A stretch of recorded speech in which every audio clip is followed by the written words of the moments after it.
নমস্কার, ভাস্কর চক্রবর্তী বলছি ওম ERP take থেকে। আমি লাস্ট প্রায় 3-4টে ভিডিওতে একই কথা বারবার বলে এসেছিলাম, 2-3টে কথা বারবার বলে এসেছিলাম যে আজকের দিনে এসএপি শেখাটা এতটা ইম্পর্টেন্স হয়ে গেছে, এতটা গুরুত্বপূর্ণ হয়ে গেছে যে সমস্ত মানুষকেই এই কোর্সটা কিন্তু করতে হবে একটা দিন, যে লেভেলেই থাকুক না কেন। অ্যাটলিস্ট অন দ্য প্রাইভেট সেক্টরে যারা বেসিক্যালি কাজ করছেন, এখন আমার কাছে গভর্নমেন্ট সেক্টর থেকেও এমপ্লয়ি আসছে এসএপি শেখার জন্য।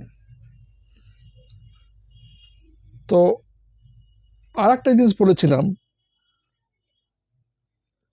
যে প্রচুর মানুষ আছে যারা বিভিন্ন খুব স্মল স্কেল ইন্ডাস্ট্রিতে কাজ করেন এবং অনেক দিন ধরে কাজ করছেন। হয়তো কিছুটা সেক্টরটা অর্গানাইজড নয়, আনঅর্গানাইজড সেক্টর। অনেকে পিওরলি অ্যাকাউন্টস ওরিয়েন্টেড ফিল্ডেই কাজ করে যাচ্ছেন। অ্যাকাউন্টস ওরিয়েন্টেড ফিল্ড মানে হয়তো কোনো ট্যাক্স ওরিয়েন্টেড ফার্ম বা কোনো সিএ ফার্ম বা আদার্স কিছু। অনেকেই বেসরকারি ক্ষেত্রেই অ্যাকাউন্টসের লাইনে রয়েছেন, কিন্তু দেখা যাচ্ছে যে বেসিক্যালি এটা শুরুটা হয়েছিল কোভিডের ইয়ার থেকে, বিগত 5 বছর প্রায় বা 6 বছর, এবং সর্বসাকুল্যে যদি দেখা যায় যে এক একজনের প্রায় অ্যারাউন্ড 8 থেকে 10 বছর এক্সপিরিয়েন্স, সেখানে তাদের প্রোগ্রেসটা প্রচণ্ড কম। লাস্ট 6 বছরে তো প্রোগ্রেস ভীষণ কম হয়েছে, ওটা নিয়ে কোনো ইস্যু নেই। প্লাস তার আগে থেকেও যে বিরাট কিছু, এখন এই পরিস্থিতিতে 8 থেকে 10 বছর চাকরি করার পর যখন সমস্ত মানুষ আজকে ফ্যামিলি ম্যান হয়ে যাচ্ছেন, ফ্যামিলি ম্যান না হলেও ফ্যামিলি ম্যান এটা মানে নয় যে তো তা সে বিয়ে থাকা করছে এরকম ব্যাপার, তো ফ্যামিলিতে থাকাটাই ফ্যামিলি ম্যান। তো এবার সেক্ষেত্রে তারা একটা যথেষ্ট কন্ট্রিবিউশনের ব্যাপারটা থেকে যাচ্ছে, বিভিন্ন রকম সমস্যা, বিভিন্ন রকম খরচা। তো এই জায়গাটা কিন্তু দেখা যাচ্ছে এই স্যালারি থেকে তার মিট হচ্ছে না। আবার সেই যখন এই ইন্ডাস্ট্রি ছেড়ে অন্য জায়গায় যাওয়ার চেষ্টা করছে, সেখানেও যে বিশাল কোনো হাইক পাচ্ছে তা নয়। কিন্তু দরকার কি? দরকার একটা জিনিসই, যে তার এই মুহূর্তে যে এই যে 20,000 টাকা স্যালারি আশেপাশে আছে, সেটা ইমিডিয়েট যাতে 30+ হয়, তাহলে তার কাছে অ্যাটলিস্ট যে কিছুটা রিল্যাক্সেশন লাইফ তৈরি হবে। এবং এই ধরনের জায়গায় যেতে গেলে আজকে নর্মাল যেখানে যিনি কাজ করছেন সেখান থেকে বেরিয়ে আরেক জায়গায় গেলে সেটাও হতে হতে আরও 5-7 বছর, তখন আবার সেই অ্যাভারেজ ব্যাপারটা একই হয়ে যাচ্ছে। তো ইমিডিয়েট 1 বছর 2 বছরের মধ্যে যদি কিছু করতে হয়, তো সেক্ষেত্রে এসএপি শেখাটা খুব জরুরি। কারণ এসএপি যেহেতু অ্যাভারেজে একটা বিগ ফার্ম, প্লাস হচ্ছে এখন অনেক মিডিয়াকার বড় ইন্ডাস্ট্রিও এসএপি ইনভলভ হয়েছে। তো সেক্ষেত্রে আমি একটা কথাই বলবো যে এরা কিন্তু আলটিমেটলি আপনাকে সেই জায়গাটা দিতে পারবে, সেই জায়গাটা আপনাকে দিতে পারবে, ঠিক আছে? তো সেই জন্য আপনারা চেষ্টা করুন যাতে এসএপিতে ইনভলভ হওয়া যায়। এসএপিতে ইনভলভ হলে সেই সুযোগটা আপনারা পাবেন পুরোপুরি, এবং এদের জন্য এসএপি শেখাটা খুব জরুরি। এই কথাগুলো কিন্তু কার্যকরী হয়েছে, এবং এই কথাগুলো কার্যকরী হওয়ার জন্য গত সপ্তাহ অন্ততপক্ষে 8 জন স্টুডেন্ট, তারা অলমোস্ট, আমি হিসাব করে দেখছিলাম আজকে বসে, একই ক্যাটাগরির রয়েছে, তারা অ্যাডমিশন হয়েছে। এবং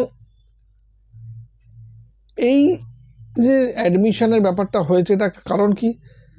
তারা কিন্তু আজকে বিভিন্ন জায়গা থেকে, অনেক দূর দূরান্ত থেকে তারা আজকে যখন এসএপির জন্য সার্চ করছে, অনেকগুলো ফিচার্স দেখুন এখান থেকে পাচ্ছেন আপনারা। এখানে একটা কমিউনিকেশান, এইটা কিছু কিন্তু খুব বড় ব্যাপার। আজকে সহজ সাধারণ ভাষায় আপনার সঙ্গে যোগাযোগ করা, শেখানোটা, এটা কিন্তু আপনি অন্য জায়গা থেকে পাবেন না। আপনার ইচ্ছা মতো যে এই টাইমে আপনি ক্লাস করতে পারবেন, এইরকম টাইমে ব্যাচ, এটা আপনি অন্য জায়গায় পাবেন না। আপনি কোনো সময়তেই এইটা পাবেন না যে আপনার কোনো কারণে কিছু সমস্যা হলে আজকের ক্লাসটা মিস হলো, সেটা কোনো টোটাল ক্লাস থেকে মাইনাস হয়ে যাচ্ছে।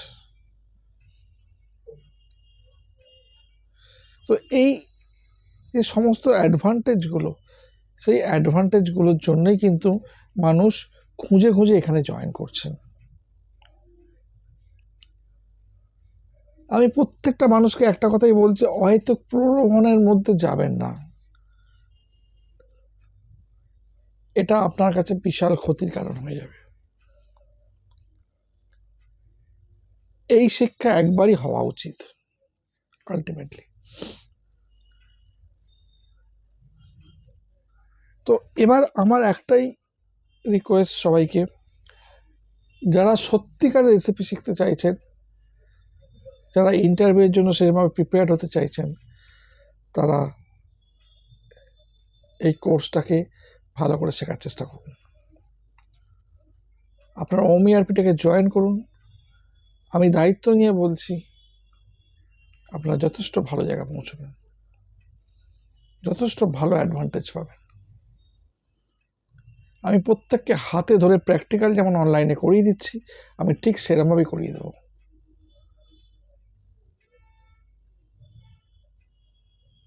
আজকের দায়িত্বটা হচ্ছে আমার, তাকে একটা টোটাল জব ফিল্ডে যাতে সে নিজেকে তুলে ধরতে পারে, সেই জায়গাটা করে দেওয়া।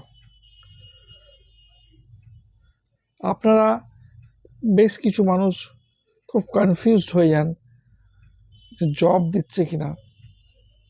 ঠিক আছে, আজকে আমি যদি আপনাকে দু একটা রেফারেন্স দিতাম, আপনি সেখানে গিয়ে ইন্টারভিউ দিলেন, ইন্টারভিউটা আপনার কোনো কাজ করলো না, হতে তো পারে। তো সেখানে সেটাতে কি মূল্যায়ন হবে? কিচ্ছু মূল্যায়ন হবে না। কিন্তু যাতে আপনি 10 জায়গায় বসতে পারেন ইন্টারভিউতে, সেই ব্যবস্থাটা আমি করে দিচ্ছি। আপনি সেই বিশ্বাসটুকু আমার উপর রাখুন, আমি আপনাকে সেইভাবে সর্বোত্তম হেল্প করব। প্রত্যেকে ভালো থাকবেন। নমস্কার।